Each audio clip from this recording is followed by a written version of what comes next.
back to the Marvel Movie Minute, a daily podcast which we disassemble a film from the Marvel Cinematic Universe into 1 minute segments and then examine it in obsessive and occasionally hilarious detail. I'm Kyle Olson from the Swashbuckling Ladies Debate Society podcast. Hey, and I'm Rob Cabasco, and gentlemen. Yes, sir. The Clock of the Long Now, also called the 10,000-year clock, is a mechanical clock under construction that is designed to keep time for 10,000 years. It is currently being built by the Long Now Foundation. The project was conceived by Danny Hillis, an American inventor, entrepreneur, and scientist in 1986. The first prototype of the clock began working on December 31st, 1999, just before the turn of the millennium, and currently is being manufactured in Texas. The first full-scale prototype clock is being funded by Jeff Bezos and is on land which Bezos owns in Texas. It is being created at the cost of $42 million. Why do I bring this story up? Because here's the deal. Eccentric rich people spend their money on insane things. That's true. I mean, it's not the Millennium Clock, but it's pretty close to it, if you think about it. I mean, because when the lights go on in this minute, you're just like, what is this? Because here we are at minute 45 of Iron Man 2 from 2010, directed by Jon Favreau, and we begin the minute in darkness. As in last minute, we had Ivan had been a bag thrown over his head, thrown in the back of a van, and the doors slammed closed. And now they open, and we're in a hangar, apparently. Don't you love, though, what is done is that that's great. Right before the doors open, you hear the music. Yes. Yeah, the classical music immediately telling you you're in a different place. And I love this transition. I think it's one of my favorite transitions in the movie. Yeah, from the same spot. Oh, yeah. I love it. Okay, so when it opens up, we have gone, and now this is actually SpaceX. So, why was Elon Musk in this movie? Because they wanted to film at his place. So this is actually the SpaceX facility. So I was curious, like, how long was he actually in the back of that thing? Now, we don't really know, but in the real world, the drive from Lincoln Jail to SpaceX is only about 27 minutes. It's just nothing. So what you're going to do is hop on the 110, head south through Elysian Park. That'll take you right past Dodger Stadium, past Wilshire and the Staples Center. What you're looking for is the Crenshaw exit. You head south past the Hawthorne Municipal Airport. It'll be on your right. You can't miss it. Wow. So obviously this is probably supposed to be a hangar in Monaco, I'm guessing. Yes. That they just drove him into there. Because the door was up. Who do we have there? Here comes the Hammer. So yeah, we see it's Justin Hammer. And like he's got a quite elaborate thing. He's got a phalanx of butlers along the side. He's got the whole dinner plate set out. He's got private security there too, plus the guards he bribed. So it turns out he was the guy that came up with this. And so before we get into like the conversation between the two of them, let's just take a minute to go.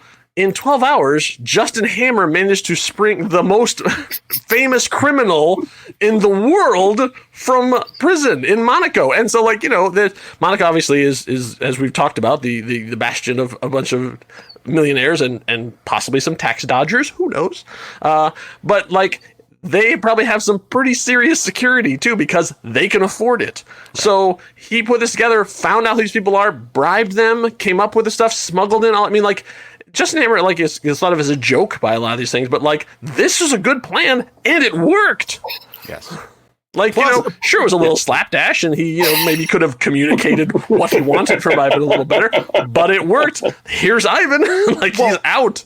And the eccentricity of then having the time and effort to put a formal dining table together with his 6 attendants. It's not just like throw him on a plane or a boat and get him out of here. It's like, no, let's take a minute and have a dinner together. Yeah, that says so much of the eccentricity that they're showing. And again, Ivan's great in this thing to just like, okay, this is what's happening now. Well, did you notice? So interesting little thing about Ivan character. When the doors open, so you hear the music, the doors open, he's sitting there. He's still got the hood on. Yeah. He's holding his beads. They look sort of like he's like meditating.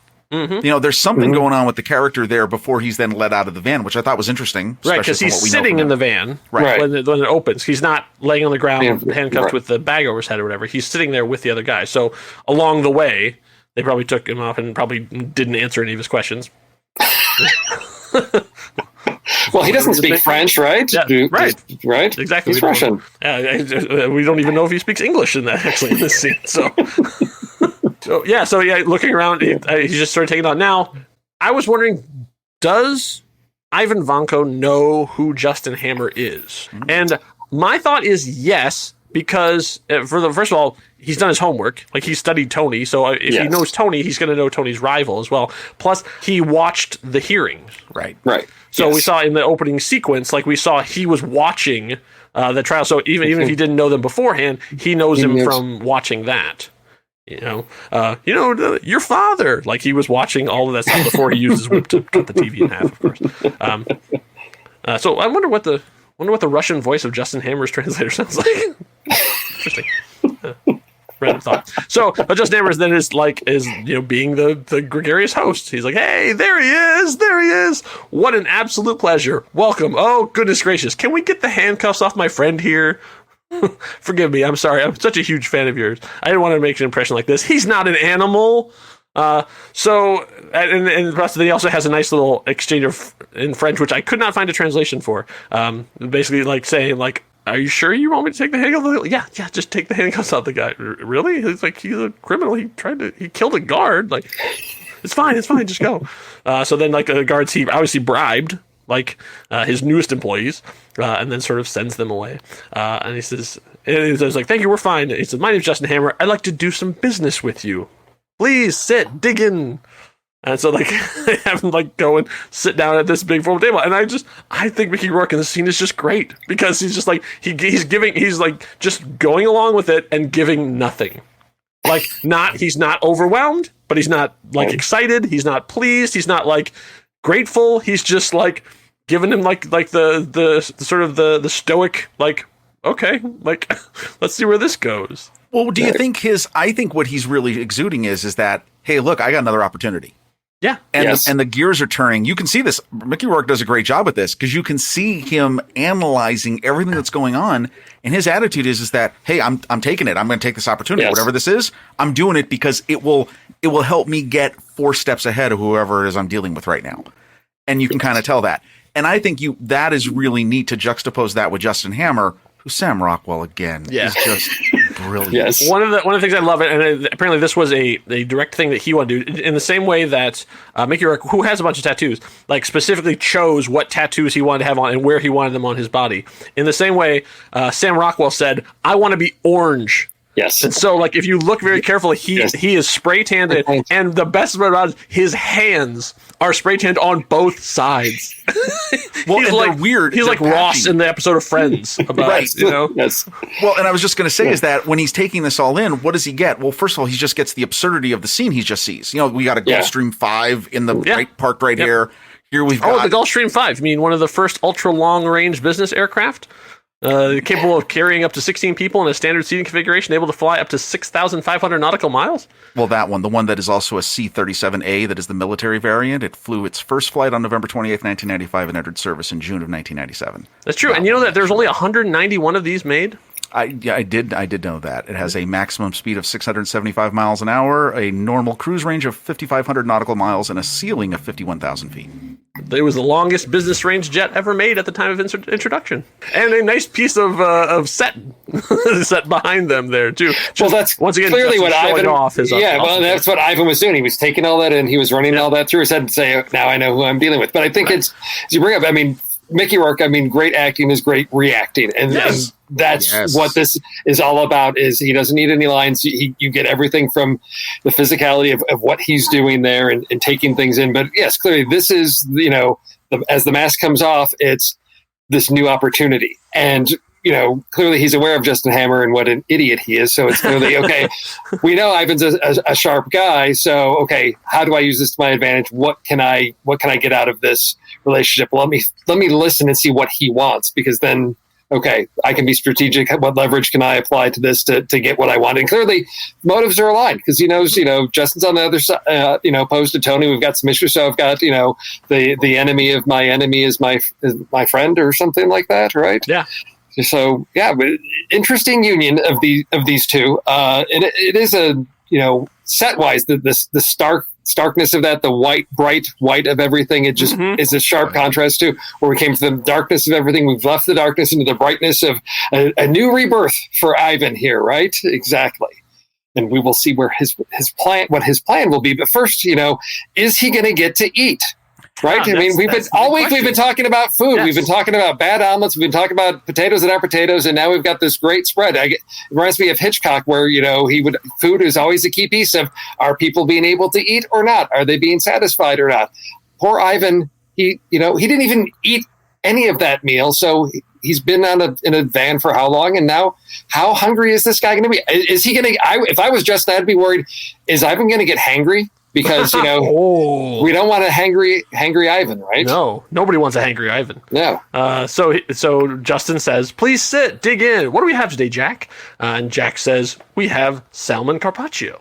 And Justin says, ooh, salmon carpaccio. Now, who is Jack? Well, Jack actually is Jack White. He is the food stylist of Iron Man 2. He is actually, this is what his job in Hollywood is. They're like, once again, like, we can need a guy who serves food. Well, just get Jack. He's right over there. So he actually, this is his job. He has 87 credits on IMDb. His first credit was doing time on Maple Drive. Do you know anything why that is significant? It was a very, very young Jim Carrey's first dramatic role. Oh. It was a TV movie. So he would go on to work on Thor. And once again, the name that keeps popping up, The Amazing Spider-Man. A lot of the people from Iron Man 2 ended up going on to that. A deeper theory could be brought up about what that means of these two, but this is not the show for that. And that on Justin's excited, ooh, salmon carpaccio, that is where our minute comes to an end. So the My Dinner with Ivan continues on. I'll tell you, I love this again because I love what Mickey Rourke's done with his reactions, and the whole, when you mentioned is right before he sits down, when he shakes his hand, the double take that Ivan does, because he's looking at his hands going, dude, what is wrong with your hands? and it's not even that it's what's wrong with your hands because of the spray tan. It's that it's so patchy, and we'll talk about this more because you'll see it more in the next minute. Yeah, is that he's looking at him going, you're a clown, you're a charade. Yes. You're a charade that has a lot of money and power. You're smart on some things, but you're a clown. And Justin Hammer, God love him.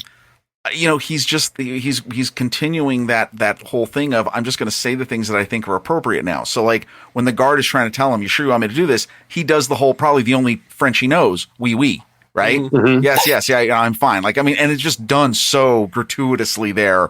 And even like when even just the vernacular he uses, like, my name's Justin Hammer, would like to do business with ya. It's right? Yeah. It's just the whole person of who he is. And I just love that double take when he sees the hands, because it's just like, what are we doing here? But then you're right. He's like, hey, I'm hungry. Steve, He's like, I haven't eaten for a while. This looks good. This is my meal ticket out of here. So sure. What do you want? Oh, his meal ticket. There you go. Yes.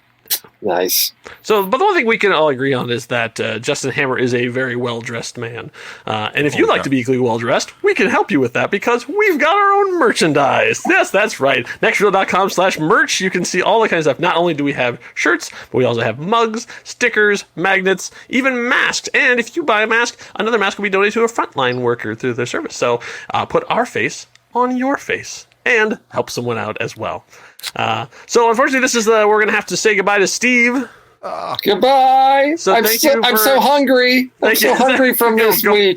I know. Go get some salmon carpaccio. Yes. Thank you for sitting in with us for these 5 minutes. It's been a pleasure having you along with us for the ride. No, it's been great getting to talk about Iron Man 2, and even though maybe Rob and I don't agree on the quality of all aspects of this film, it was always a great from pleasure. The guests we've had, it's been very nice to have someone more on my side of the Iron Man debate.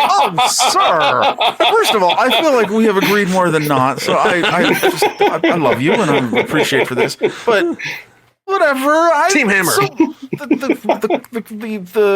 hashtags, we know where we are. It's fine. Movie's great. So the awkward dinner continues in minute 46, and you do not want to miss it. So language barriers and all sorts of fun things will ensue. So make sure you stay subscribed. Enough said. Bye. Hondo.